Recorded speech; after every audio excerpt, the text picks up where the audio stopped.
Hi guys, I'm Tati from Cool Moms Cool Tips. Congratulations on a wonderful movie. It Thank was you. a lot of Thank fun to you. see so much action and adventure, but I felt a lot of pain for both of your characters. They were constantly being interrupted when special moments were coming on. Can you talk to us a bit about that? Go E.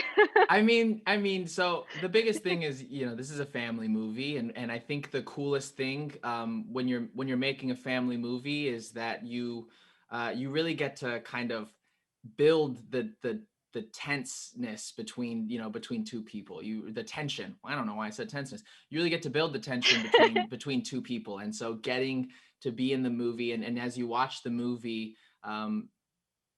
Because it's a family movie, you kind of are waiting for that true love's kiss. And I think throughout the movie we get to push and allude to it every single time, whether it's interrupted by somebody else or whether it's interrupted by a joke or it's interrupted out of cheekiness between E and Hana. It was fun getting to watch that back, and I think at the end of the movie, when you get to finally experience the true, I guess I can't, spoiler alert, you get to really experience that true love's kiss. I think it gives off a nice little payoff. Yeah, I Angela? mean, Oh, go ahead. no, and to me, I said it was just like this constant, I think, fun cliffhanger for, there's a lot of pain and sadness that, we might endure through the movie, but you have the fun little E and Hana that kind of keeps you on your toes and, pushes the movie till that, like you said, that fun little moment at the end that you're like, finally. Angela?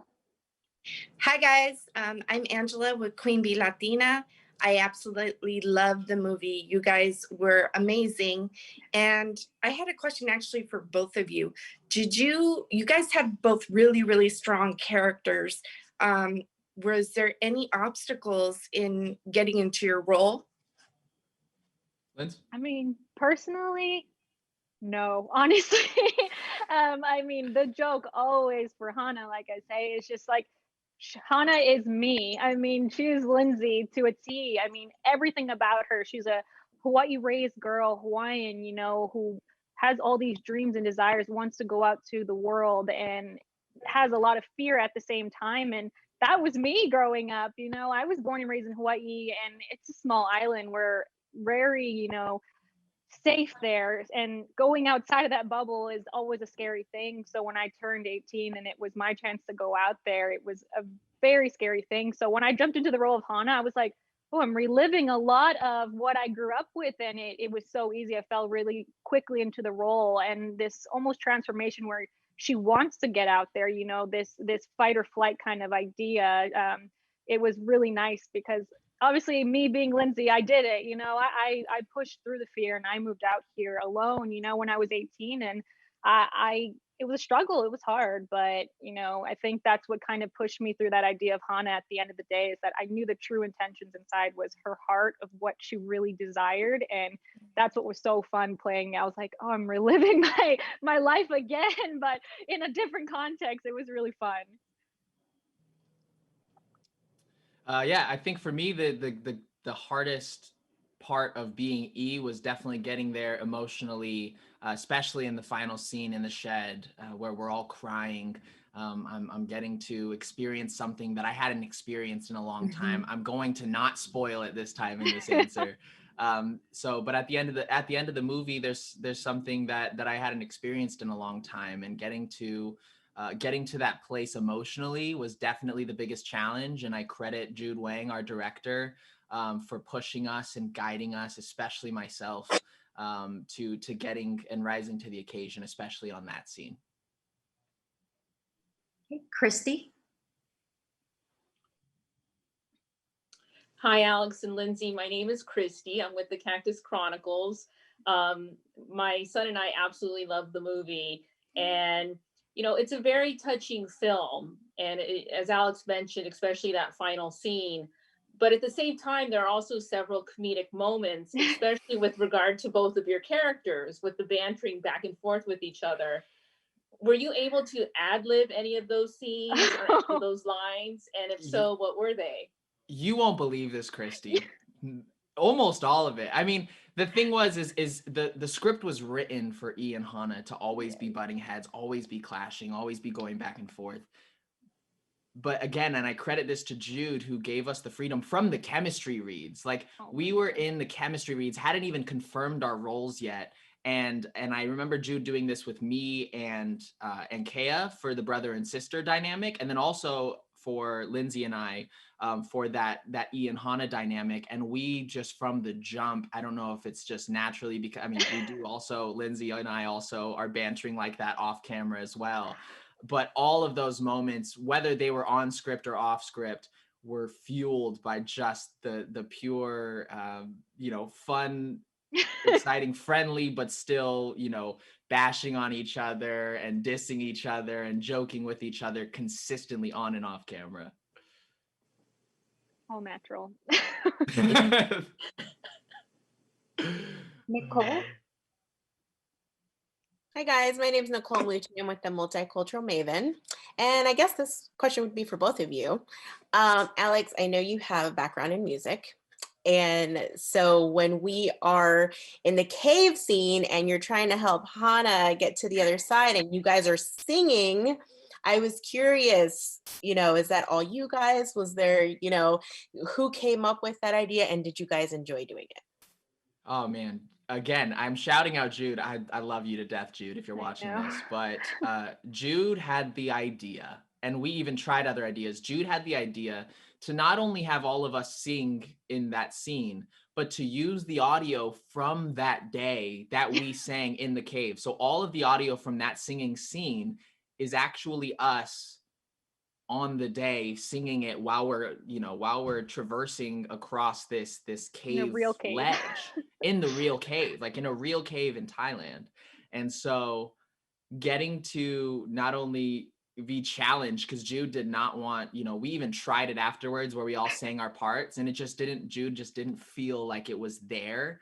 And so we decided to use the actual audio from the day. And luckily the cast, everybody was on the same notes those days and everybody was singing same time and tempo, and it happened to just fit. So I think in a world where there's a lot of, I don't like using the term fake, but there's a lot of kind of overdubbing or glamorizing of talent. I'm so lucky to get to work with such a talented cast that we got to pull that off for real. That was all real. I mean, for Hana, she's, on a ledge and it's supposed to be high. She's afraid of heights.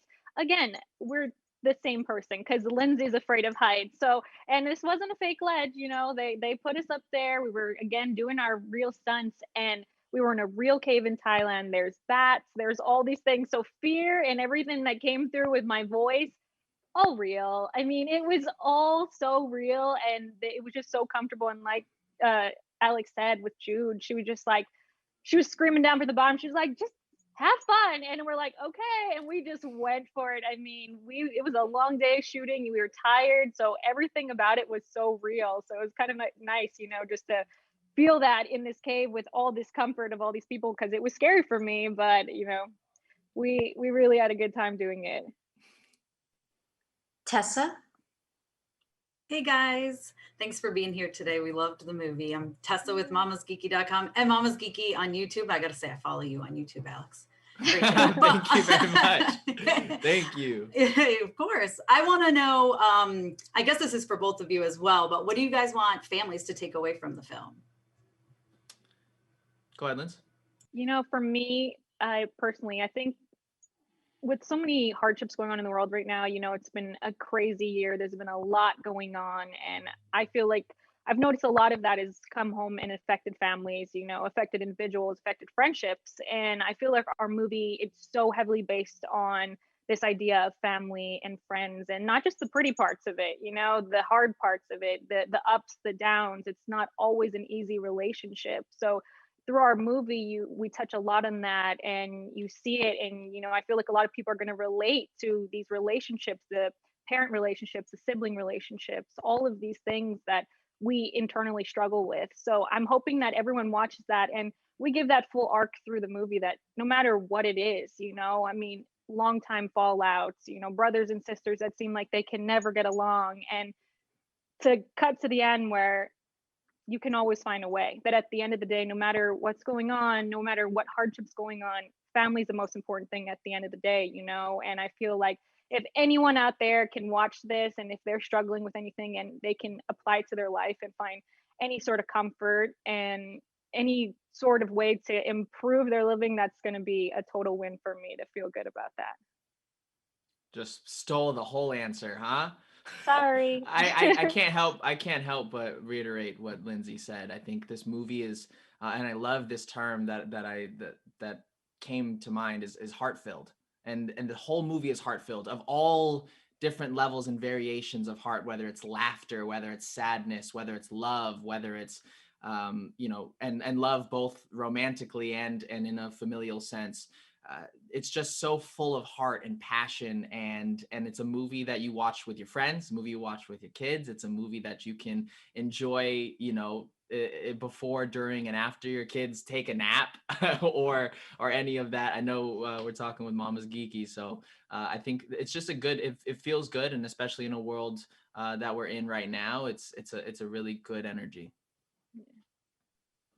Rachel. Hi, my name is Rachel. I'm from prettyandbabyfood.com. This question is for Lindsay. You are my daughter's favorite character in the show. And when you first show up on the scene, you get out of that truck and you're bringing the baked goods, and Ioane just looks and is like, oh. My daughter was like, oh, they're in love. This is wonderful. And then when you did the hair flip that has been seen and heard around the world, she was like, they're really in love. Yeah. She wanted me to ask you, how many times did it take you to film that hair flip scene before you got the final shot? Oh my God, the hair flip scene, that was just such a funny moment, because again, Jude Wang, she's like, I have this image, like such a power move as a girl, like just use that hair and just like show him who's boss. So I was like, and it was just too funny because my hair, it's normally a lot longer, but at the time it was kind of shorter than usual. And I was like, okay, I'm gonna have to get really close to you, Alex. Like, I'm coming in. So I mean, I think it only took about 3 takes, and that last one we nailed it. Like, I just had to get it just the right amount, and it's timing because I have the plate and it's all like, just, she's angry, she's not happy, immediately she already senses like he's that guy who's going to come into my island and start disrespecting the culture. I already can tell, he's already disrespecting my friends, and I'm like, I've seen this, I know this guy, like, no, nice girl's gone already. So I mean, that whole motion of just like shoving and turning, I mean, and then walking away. I mean, you should have seen how high my shoulders were. I was so proud of that moment. And then they're like, "Oh, we got it." I was like, "Oh, perfect." it was a total power play there. Awesome. My daughter is now practicing. She's practicing that hair flip. I love it. Lastly, Robin. Hi guys, I'm Robin Davis from momthemagnificent.com, and my question is for the both of you. Do you have a favorite or special memory from off camera while filming? Off camera. I got one. I love birthdays. And like birthdays are like huge for me. And so there were 2 birthdays there were a lot of birthdays we celebrated on set, but 2 of them specifically really rung to me. The first one was Kea, who plays my little sister Peely. And so for Kea's birthday, I love going all out. I remember surprising her in my trailer with a gift and like getting that. So that was definitely one. But even a bigger one was, it was Jude, our director's birthday. And apparently I didn't know this, but Jude did not want to talk or mention or anybody say anything about her birthday until we had finished wrapping. We also happened to be filming until like 2 a.m. that day. So I was like just waiting, just wanted to power through the day so that we could sing happy birthday, because it's all I wanted to do, have some cake and sing happy birthday. And right when we call wrap, Ian had actually brought birthday cakes to the set, and we all sung and we got to celebrate all together. And so that was definitely one of my favorite moments. Yeah. I think for me, now that I get to think about it, I think it was our last sleepover. So we as a cast, we lived together for 2 months traveling the world and we spent every second with each other. It was insane. And we knew it was coming to the end and it was getting really, really sad. And we all decided that we had these big hotel rooms. We're like, let's just do a sleepover. Like it's only right. So the last night we went to Kaya's. She had this big room, and we just brought all the pillows and blankets out, and we had this big sleepover with the four of us as kind of a big like goodbye. And it was sad, but it was like the perfect cherry on top to finish that awesome journey with them.